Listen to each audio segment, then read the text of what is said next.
Hello, it is Monday. I am a day early. Hey, I'm here to talk about high energy foods today. If this is your first time with us, I'm Lori with U2FP. That's U to Full Potential, and we love it. We love it here at Coach Connect, working to our full potential. Sometimes that's focusing on the next minute of what we can do to work to our potential. Sometimes it's the day. Sometimes we can start looking at the week, the month, the year, and other times it's looking at long term. What's going to be that next thing to help me work to full potential?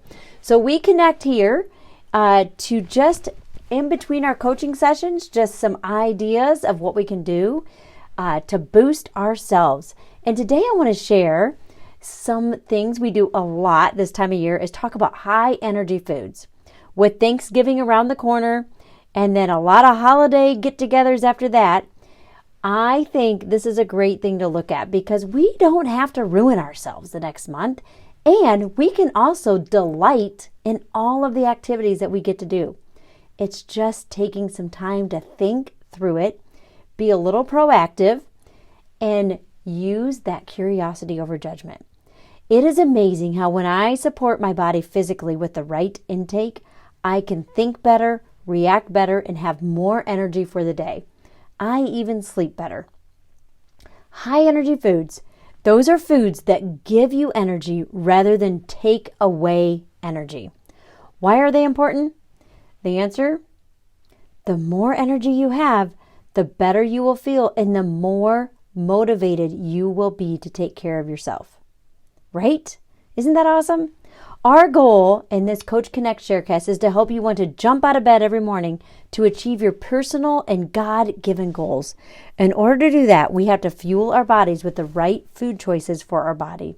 With the right foods and lifestyle, you can cozy into bed to recreate and re-energize rather than collapse into bed each evening feeling exhausted and worn out. When we feel tired and lack energy, we start making poor choices. On the other hand, when we feel rested and in turn uplifted and positive, we are able to make more conscious choices for ourselves in every area of our lives. What we want to get to is a place where we are making supportive choices for ourselves versus destructive choices. We want supportive food choices to become what you do. We want supportive choices to not even be a question. You simply choose supportive foods because you feel how they nourish you. You feel how they give you the most energy and make your days flow easier from morning through night. And let me tell you, this looks different for everybody. So don't be looking across the table or at your neighbor or at your mom or at your daughter or at your aunt or at your cousin or just at that person that you think just looks amazing and you just want to look like just like them. We are all different. Foods, there's so many foods on this planet and we all react differently to all of those foods. So we're going to do a mini coaching session right here, right now. Are you ready? If I were to ask you, not anyone else, but you, which foods rob you of energy or which foods make you feel sluggish, what would you say? Maybe just click pause and just write down what foods rob you of energy and which foods make you feel sluggish. All right, when you get back now, after you've written those down, now, which of these foods do you tend to default to and or regularly use as a pick-me-up for quick satisfaction? And how do you feel when you eat those above? Now, don't start judging yourself because you know, we've talked about this before here, but really, a lot of foods that you might be thinking of. So like I'm thinking of like some of those quick pick-me-ups. If I'm at a ball game, maybe watching kids play an activity or do something and I'm like, oh, I could just use something, I might want to go get some of those nachos and cheese. That could be something that's really a good quick pick-me-up. And I actually don't do bad with nachos and cheese. I'm going to probably feel fine long term. Maybe not my absolute best if I did that all the time, but I'm going to be fine eating one time. But I know several people that if they chose that, it'd be a quick pick-me-up, but then 20 minutes later or even that evening or the next morning, their stomach's not going to feel so good or they're not going to have the energy they normally have. So everyone is different. But I want to let you know, when we reach for those, it's also an uplift physiologically. So it's those like feel good vibes that jumps in. So sometimes when we're really tired, we crave some of those easy comfort foods because it is unconsciously a nice boost to the system, and our bodies know that. So don't always judge yourself for doing that, but do think through it. Hey, I'm craving this because how am I going to feel long term? Do I really want to, what am I going for here, right? Use some of those questions to help you work through it. But back to our little coaching session. What's the emotion that's associated with that food? That's where I'm really trying to get. Really notice what emotion is associated with the food and what are you going for? So think, when I eat blank, I feel blank. And is there a time of day when you tend to go towards those food? All right, I want to switch gears because I want you to think about which foods give you energy and how do you feel when you eat those consistently? If you've answered the above questions pretty easily, you actually know yourself quite well. You have some idea which foods drain your energy and which foods build you up.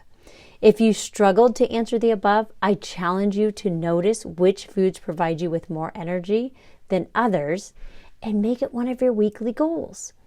Which foods help you feel satiated? That means you can stay full and satisfied for longer.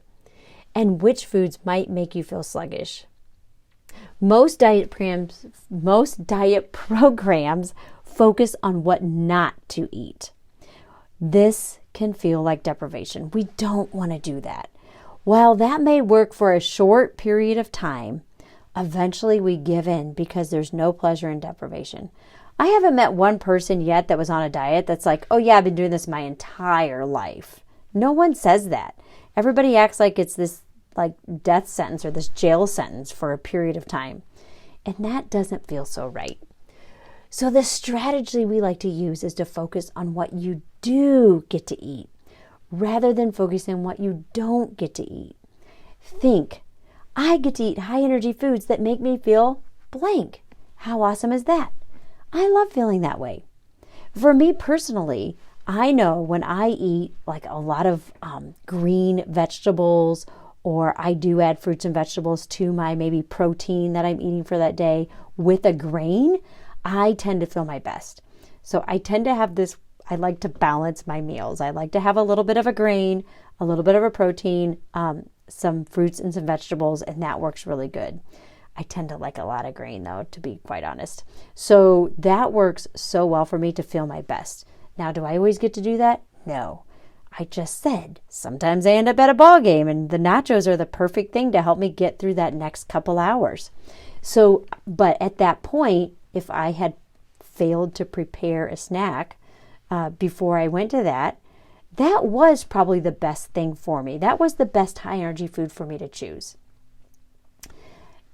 Maybe next time I'll think, if I already had games every night that week, I might think, okay, I'm gonna get better at packing my supper or packing my snacks, that type of thing.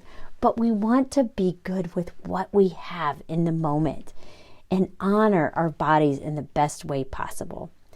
This is how we start nurturing a healthy relationship to body and food. We're not completely throwing everything out, but we're trying to train ourselves to feel pulled naturally towards supportive habits versus self-destructive ones. I hope this is making sense. I'm not using a ton of examples, but because I want you to be able to use your own examples.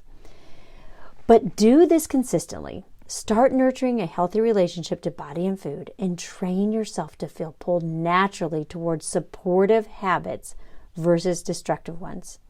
And when you can do that consistently, you will be vibrating at a higher frequency. Marketing advertisements are everywhere. Companies love to entice you. And remember, you have your own inner intuition. And I want to encourage you to use your own personal power to know what is best for your body. And one last thing before we go. Don't forget to chew. Saliva has important enzymes that help break down food, making it easier to digest and assimilate, which means more of it gets used by the body versus being stored as fat. Have a chewing contest with your friend, family member, or coworker. Each of you counts the number of chews, because the more we chew, the more we can really work on having that saliva. Break down those enzymes that break down the foods and help us have better digestion, better assimilation, which means our body is getting to use that for energy and nutrition rather than being stored as fat. Chew, chew, chew. It's so good. Hey, next week we're going to talk about doing this without judgment. We're going to talk about being in the relaxed mindset, because this is what we want you to do. We want you to be able to enjoy that Thanksgiving day. Enjoy it. If you're looking forward to the pecan pie, look forward to the pecan pie. But think, how can I enjoy this pecan pie both as it goes into my mouth and as the day goes on? For some people, that might be a whole piece. They might be just fine with a whole piece. For me, not so much. I'm hypoglycemic and I'm not going to do good with a whole piece of pie. I'm going to mentally not do well an hour later after that. So I'm probably going to enjoy a nice little bit of it.